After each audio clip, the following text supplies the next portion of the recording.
Chapter 1. The Road to Nowhere. She is heavier now. Heavier than she'd ever been while alive. Getting her out of the cab was work. Brutal, sweaty work. And there was too much blood. Far too much. It seemed endless, slicking the steps, trailing down the chrome, pooling beneath the door where she used to climb up laughing. Jolene Kerrigan. His girl at the truck stops, the one who always wanted more. Now just dead weight. He dragged her toward the back, boots sliding on blood-slick metal. The refrigerated trailer yawned open with a metallic groan. Inside, rows of beef carcasses swung in the cold, silent and identical, an abattoir of shadows and hooks. She belonged here now, he thought. Just another cut of meat. The floor was slippery, the air sharp with the scent of iron. He stumbled once, her arm smacking against his chest like she was still resisting. At the rear, a hook glinted in the dim light. With a grunt, he lifted her and drove her onto it. The steel punched through. Her body jerked, then sagged, head lolling forward. Hair hung in strings across her face, mercifully hiding the ruin of it. A single eye, half dislodged, glistened like something watching him.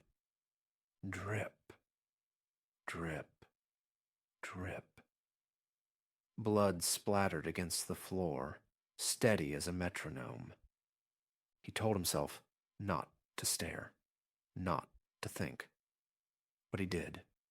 And the thought was simple, brutal, final. She deserved this. She'd threatened the one thing that asked nothing of him. The only things that gave him silence and solace was the road. But the guilt rose as quickly as bile.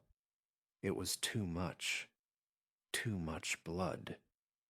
Too much silence. Too much of her. From the cab the CB crackled, static a hiss like breath in the dark. He froze, his heart pounding, as he listened. And then it was gone.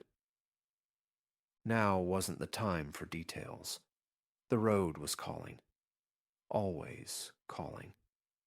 He needed to find a car wash. Someplace quiet, with a drain deep enough to swallow her. But even as he shut the trailer door, her blood still seeping beneath it, he knew. There would be no washing this away. Talisa's first dream.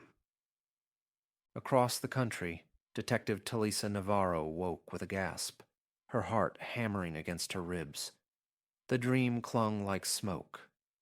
Sounds she couldn't shake, images that burned behind her eyes. Her grandmother had always told her that dreams are made her a better detective, that the spirits showed her what others couldn't see. Talisa called it what it was, a liability. Feeling too much, seeing too much, dragging it into the daylight where it ate her alive. But this wasn't like the others. This one was louder. Closer. She staggered into the bathroom, sat on the toilet lid, her fingers tangled in her hair as if she could pull the images free. The voice had been right at her ear. A woman's voice, as broken, pleading. A whisper that rode in on the static. Help me, Lisa. The name rattled in her skull. No victim ever called her that. Only family. Only her brother. She poured herself 2 fingers of scotch. Neat. Didn't matter that the clock blinked 4:03 a.m. Didn't matter that the ashtray was full. She lit another cigarette anyway. Back at the motel table, the files were waiting. Photos of the missing. Her current nightmare. A killer working across state lines, stringing women like beads on an invisible thread. She'd studied them for weeks, but tonight felt different. Tonight, she bent over them as if they might rearrange themselves while she blinked, like the whisper might crawl out from their frozen eyes. Outside the window, moths batter themselves against the porch light. Big ones, little ones, all desperate for that one tired bulb. None of them strayed to the busted neon sign. It sputtered in lazy rhythm. A-N-C-Y.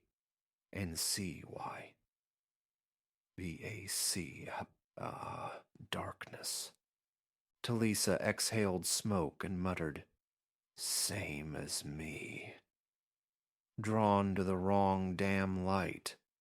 But as she stared at the files, her pulse quickened, because there, under the soft scratch of moth wings, she heard it again. A breath in the static, a voice threading through the silence. "Look closer, Lisa." The cigarette trembled between her fingers. She didn't know yet, couldn't say, that Jolene Kerrigan had just been killed halfway across the country. That she was hearing the first echo of something new. But she felt it. And that was worse. The Valdosta Pact. The road out of Valdosta was empty, flat as a dead man's heart. Midnight stretched across the asphalt, the horizon bleeding into shadows without end. Malachi Bauer gripped the wheel so tight his knuckles cracked. He hadn't spoken a word since Jolene's body swung from that hook. He hadn't prayed in years, but tonight his chest burned with the weight of it. The CB radio spat static. Not the usual hiss. Not truckers jawing about way stations or speed traps. This was different. Thicker. Like the sound had teeth. Malachi turned the knob, desperate for silence. Instead, the static sharpened into something almost like words. "You done it now, Mal." He flinched, eyes darting to the empty passenger seat. The voice was low, wet with distortion. Jolene couldn't be. He'd left her hanging. He'd seen her eyes. Tears welled, surprising him. His chest heaved. For the first time, the weight of it crushed him. The blood, the body, the baby he didn't even know about, until the test slipped out of her coat pocket. His girl. His Jolene. "God forgive me," he rasped. I didn't mean... The rig rattled. Headlights flickered. Asphalt rippled ahead like black water. The voice slid back through the static, clearer this time. Not Jolene. Not God. Something else. "You don't want to mean it. You don't want to feel it. You want to keep driving, don't you? I can take it, Mal. I can take the weight."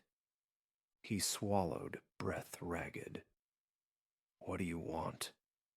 The CB popped and hissed. Then softly, like a lover's whisper, "Everything you've got. Every mile. Everybody. Bring them back to me. To where the road loops. Feed me, and you won't feel a thing." The truck lurched as if caught by a crosswind, though the air outside was still. The asphalt shimmered, curling into itself, an impossible circle spinning out of the night. His headlights blinked and blinked again, but the road never changed. He was caught in it now. Malachi cried into the wheel, shoulders shaking. Then, as if something had snapped inside him, the tears stopped. His grip loosened, his breath steadied. The voice purred. "That's it. Just drive. Leave the guilt here. I'll keep it." When he glanced at the CB cord, Jolene's necklace, J+M, etched in the heart, dangled from the coiled wire. He didn't remember hanging it there. It swung steadily, metronome smooth. Malachi Bauer wiped his face, put the rig back in gear, and pressed down on the throttle. By dawn, he wasn't just a man anymore. He was the road's instrument.